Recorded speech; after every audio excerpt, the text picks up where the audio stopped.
It's my distinct honor today to introduce someone who has served so many positions in the United Nations, someone who is going to be the first female head of state or government to speak today, but it's a first of many things. She's the first African woman to serve as Special Representative of the Secretary General of the United Nations. She's also the first woman to head an Organization of African Union Electoral Commission. She is also the first woman to be appointed as the UN's ambassador to the African Union. So many firsts. I think we can call her a trailblazer.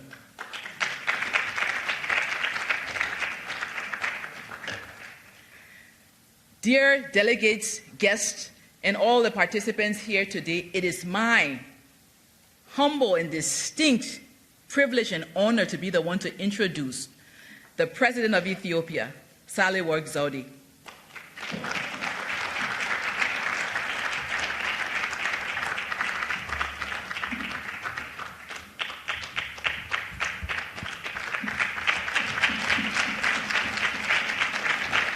Thank you very much, my sister.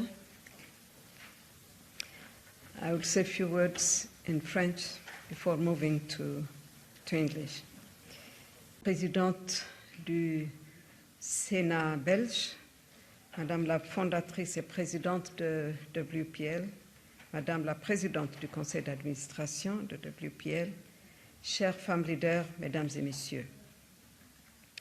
Au moment où je franchissais les portes du Parlement européen, je me suis souvenu de ma dernière visite dans cet immeuble le 10 octobre 2018, 15 jours à peine avant que je ne sois élue par notre Parlement au poste de présidente.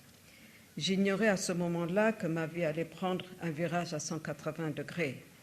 J'étais venue à Bruxelles pour assister à une réunion organisée sur l'avenir de l'observation des élections.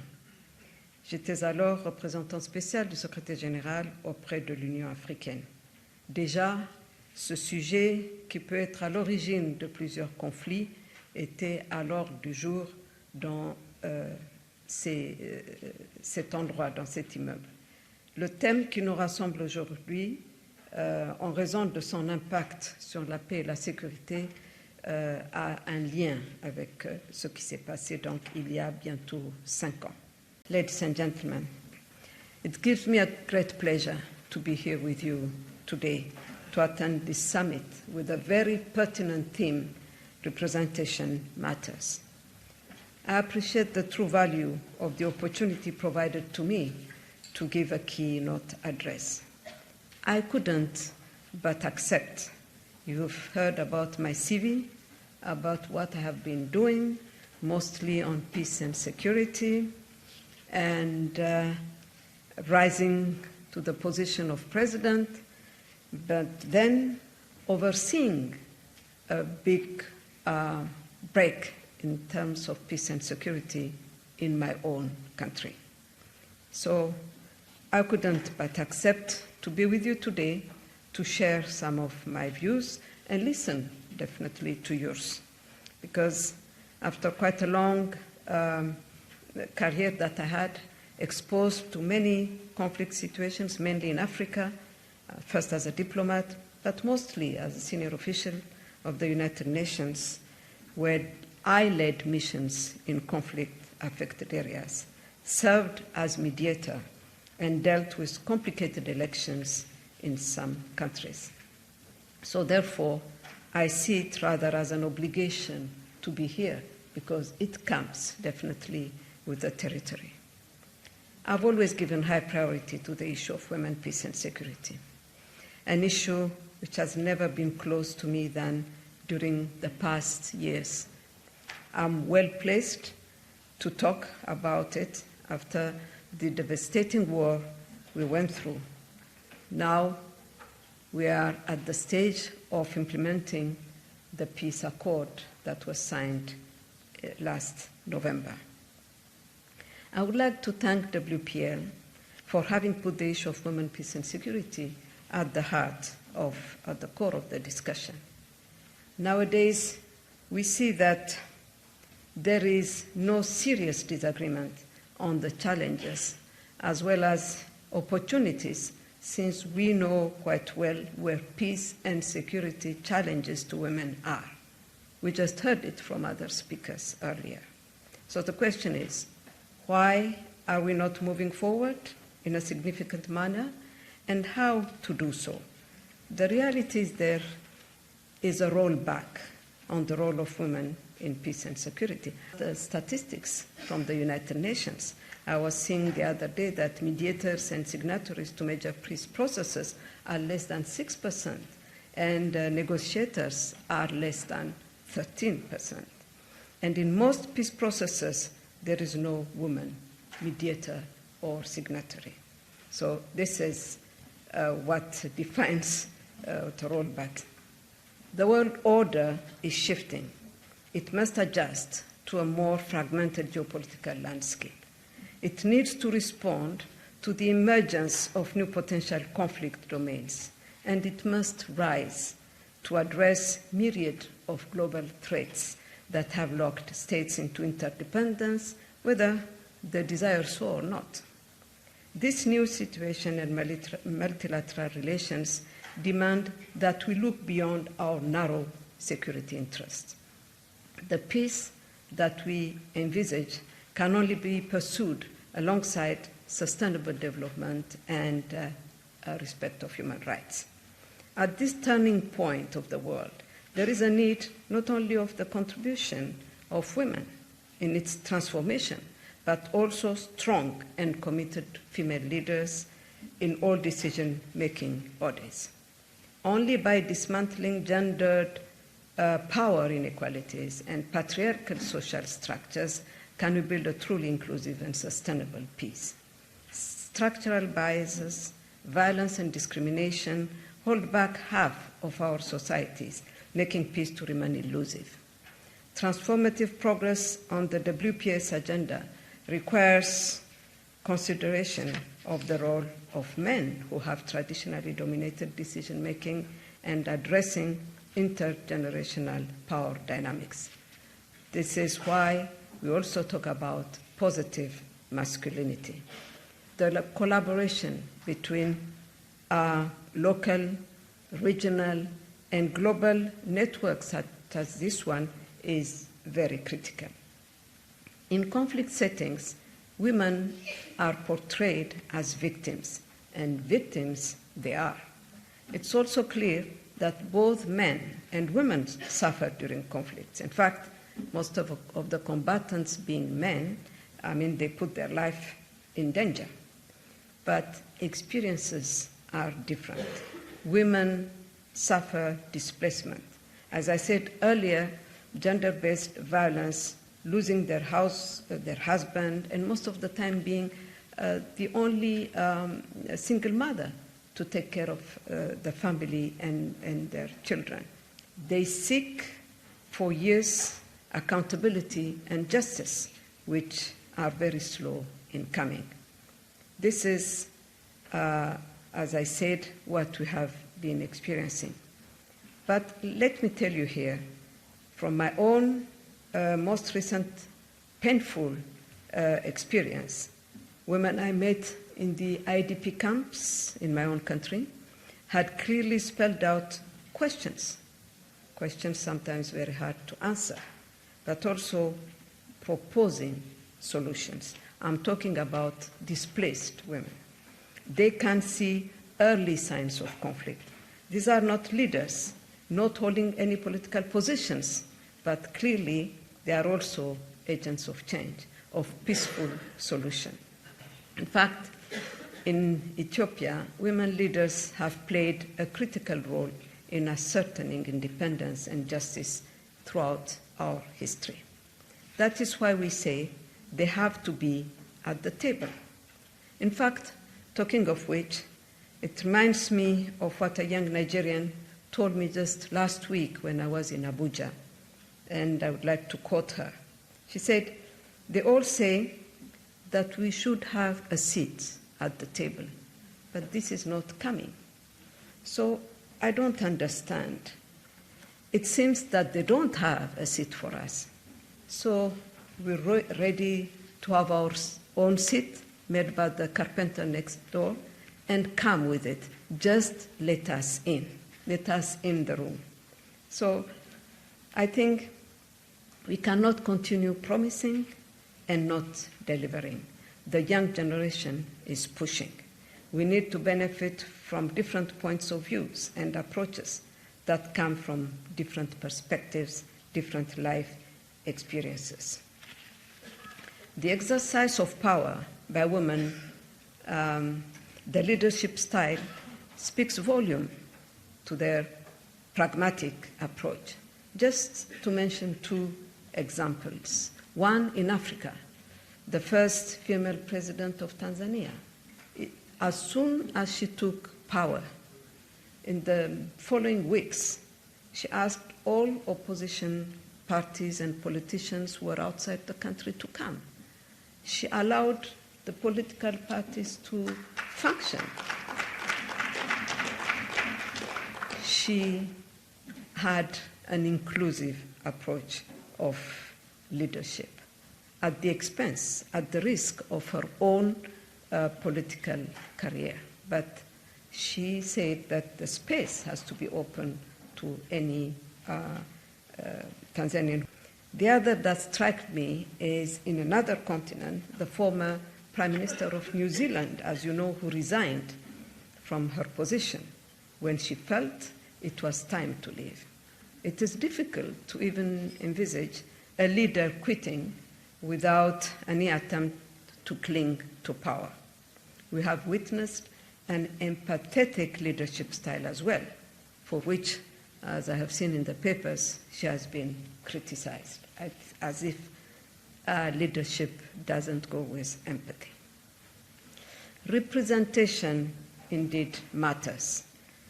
I will not dwell on the need to have as many women as possible in leadership positions until equality is guaranteed. But this is not just a numeric representation. This is not for others to tick boxes to appear to be politically correct. It's not just an issue of statistics. It's not neither a window dressing. The number of women in political positions or in elected positions has increased over time. Seeing just a few women participate in peace efforts doesn't help the WPS agenda progress. Does this representation mean more power? How do we measure power? These are questions to answer. Honestly speaking, one can inspire, be seen as breaking the glass ceiling, show that this is also possible, but without power, there is not much women can do. It can actually give a wrong impression of meaningful achievement and divert our attention from the real struggle. Men can use it as a major steps taken by them towards gender equality. So it can rather lead to a frustrating experience, be seen as having been able to climb the ladder, but in reality remaining instrumentalized with a constant psychological violence of being told she owes where she is because of the will of somebody else. We have to be careful. We might then end up frustrating women, traumatizing them. She might feel not being worthy of this high position, made to doubt about herself, no matter her merits. That is why representation in numbers rhymes with influence, impact, power a woman should have. It is a glass half full. Let's fill it quickly and with many women as possible in order to avoid the trauma I mentioned earlier. I've seen in many situations where women, although at high political leadership positions, will tell you their frustration of not being heard or taken seriously. Yes, let's have more women visible to represent us all. But there is a lot to do in preparing them. Training is important. And as the previous speakers have said, education is at the basis of everything. I had the honor of chairing the International Commission on the Futures of Education of UNESCO the past 2 years, and I can tell you there is a lot to be done. Without education, we can't, a young girl cannot go far. So we have to prepare the mid-level leaders, but also at the grassroots level, women insider mediators, negotiators, those who can see the early signs of conflict. They are the ones who know the reality. Training is not enough if we do not follow them. Coaching, mentoring is as well as important. In the Central African Republic, where I served and led the UN peacebuilding mission, we were training many women. And at the end, when I asked where they were, we couldn't find them. So training alone might not be the answer, but training is very important. As I conclude, for me, the rollback of women representation, of their role in peace and security, has to do on knowing how to handle diversity, and diversity doesn't stop at gender. The weakening of democracies has an impact on inclusivity, on accepting that someone is different but part and parcel of the society. To decide when one holds a decision-making position, it's good to have a diversity of opinion. Representation is key for an effective democracy. Not giving enough time for debate, not favoring compromises weakens democracy. Building democracy is not an easy task, we all know. It requires time. It should grow based on ideas, not emotions, as it's now used with the social media. When we do not talk or think, and when we believe that it's not necessary to discuss, then what remains is violence.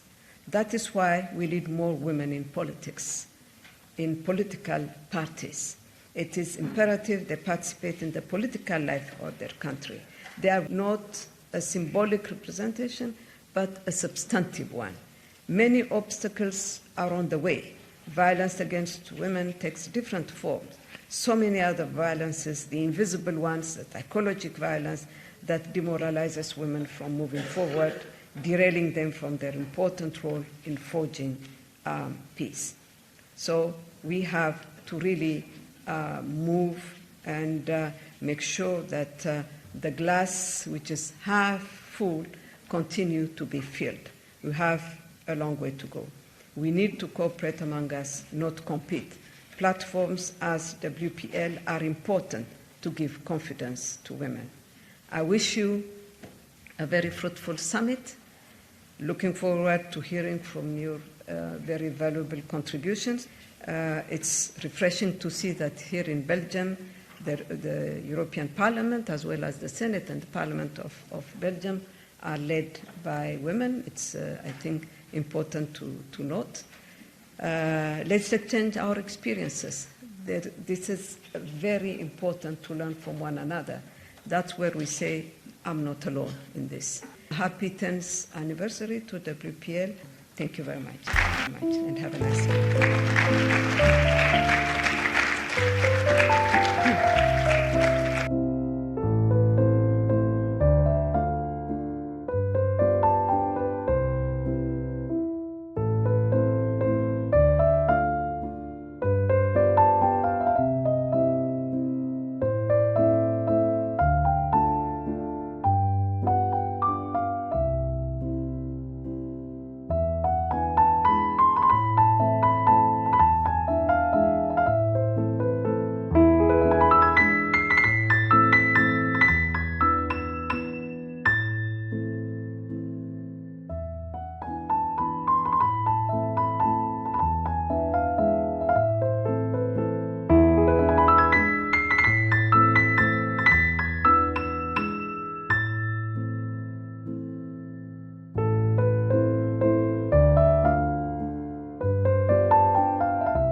The first Trailblazer Award will be presented to our own President of Ethiopia, Her Excellency, Sahle Work Zewde, for her exemplary leadership, for her spectacular leadership, for blazing the trail within the UN, outside the UN, in government, and in every space that she has occupied.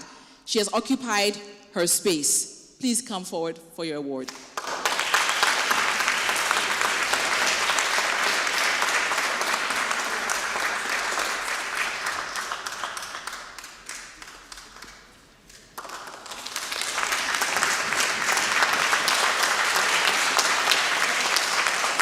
We'll now have an acceptance speech. Excellencies, ladies and gentlemen, dear sisters, it's with a great honor and humility that I receive this award.